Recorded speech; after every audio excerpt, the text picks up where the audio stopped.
Coimbatore சூலுப்பேவில் SS ஃபாஸ்னர்னு ஒரு company. அங்கே வந்து பார்த்தீங்கன்னா 2 HP சிங்கிள் ஃபேஸ் போர்வெல் பம்புக்கு நம்ம வந்து ஆட்டோமேட்டிக் சிஸ்டம் போட்டிருக்கோம்.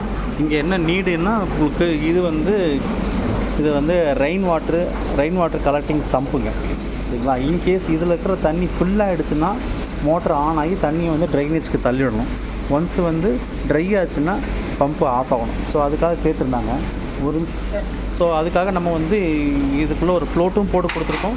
ஸோ இப்போ இதோட கண்டிஷன் பார்த்தீங்கன்னா உங்களுக்கு வந்து தெரியும். ஸோ தண்ணி வந்து கலெக்ட் ஆகிருக்கு. ஸோ இதில் ட்ரை ஆச்சு அப்படின்னா பம்பு ஆஃப் பண்ணுறதுக்கு இந்த கண்ட்ரோல் போட்டிருக்கோம்.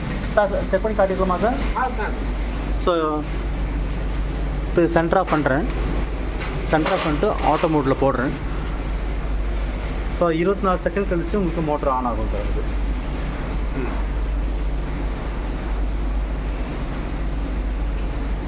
இது வந்து எப்படி ஆப்ரேட் ஆகணும் சார்? இது பர்டிகுலர் ஆம்ஸ் எடுக்கும் சார். தண்ணியோட பம்பிங் ஆச்சுன்னா ஒரு ஆம்ஸுங்க, தண்ணி இல்லாமல் எடுத்துச்சுன்னா ஆம்ஸ் கம்மியாகுங்க. ஸோ அது எந்த லெவலில் கம்மியாகுதோ உடனே பம்ப் ஆஃப் பண்ணி கொடுத்துரும். இப்போ பார்த்தீங்கன்னா உங்களுக்கு தெரியும் 4 3 2 1 இப்போ பம்ப் உங்களுக்கு ஆன் ஆகிடுச்சு. ஆம்ஸ் வந்து பார்த்தீங்கன்னா 14.7 சார்.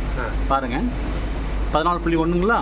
நீங்கள் அந்த டோர் ஓப்பன் பண்ணி காட்டுங்க, செக் பண்ணி காட்டுறேன் உங்களுக்கு. அப்படி இப்போ இந்த ஆம்ஸ் வந்து கம்மியாகும் போது உங்களுக்கு தெரியும் பாருங்கள். 14.3ன்றது 2 ஆம்ஸ் கம்மியாகும், டவுன் ஆகும். அப்போ உங்களுக்கு வந்து கட் ஆஃப் ஆகும். நீங்கள் அந்த டேப்பை க்ளோஸ் பண்ணிவிடுங்க. ஏன்னா தண்ணி வந்துக்கிட்டே இருந்துச்சுன்னா நம்ம கட் ஆஃப் ஆகிறது தெரியாது.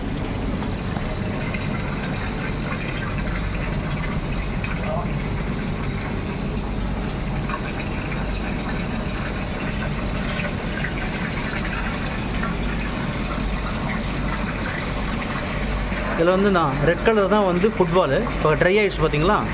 இப்போ ட்ரை ஆகிடுச்சுன்னா இங்கே பார்த்துக்குங்க. ஆம்ஸ் எவ்வளோ வச்சுங்க? 12.7க்கு போயிடுச்சுங்களா? ஒரு 30 செகண்டுங்க சென்ஸ் ஆகும் பம்ப் ஆஃப் ஆகி, சரிங்களா. இப்போ உங்களுக்கு அங்கே என்ன ஆச்சு, ஃபுட்பால் நல்லாவே தெரிஞ்சிச்சு உங்களுக்கு, ரெட் கலர் ஃபுட்பாலு. ஸோ இதுக்கு கீழே பம்பு ஓடாது உங்களுக்கு. இப்போ இதை பாருங்கள், திரும்ப வந்து 16 நிமிஷம் கழித்து திரும்ப ரீஸ்டார்ட் ஆகும். இப்போ தண்ணி இருந்துச்சு அப்படின்னா உங்களுக்கு வந்து எடுத்து தள்ளும். தண்ணி எங்கே ட்ரை ஆயிடுச்சுன்னா பம்ப் ஆஃப் பண்ணி கொடுக்கும். அவ்வளோதான், சரிங்களா. இந்த சுவிட்சு வந்து ஆல்வேஸ் வந்து நீங்கள் மேனுவல் மோடில் போடக்கூடாதுங்க, ஆட்டோமேட்டிக் மோடில் வச்சுக்கோங்க சார். இது ஒவ்வொரு சைக்கிளும் இப்படியே ரிப்பீட்டட் ஆகிட்டே இருக்கும், சரிங்களா. வேறு ஏதாவது விஷயம் சொல்லுங்கள் சார், பார்த்துக்கலாம். சரிங்களா.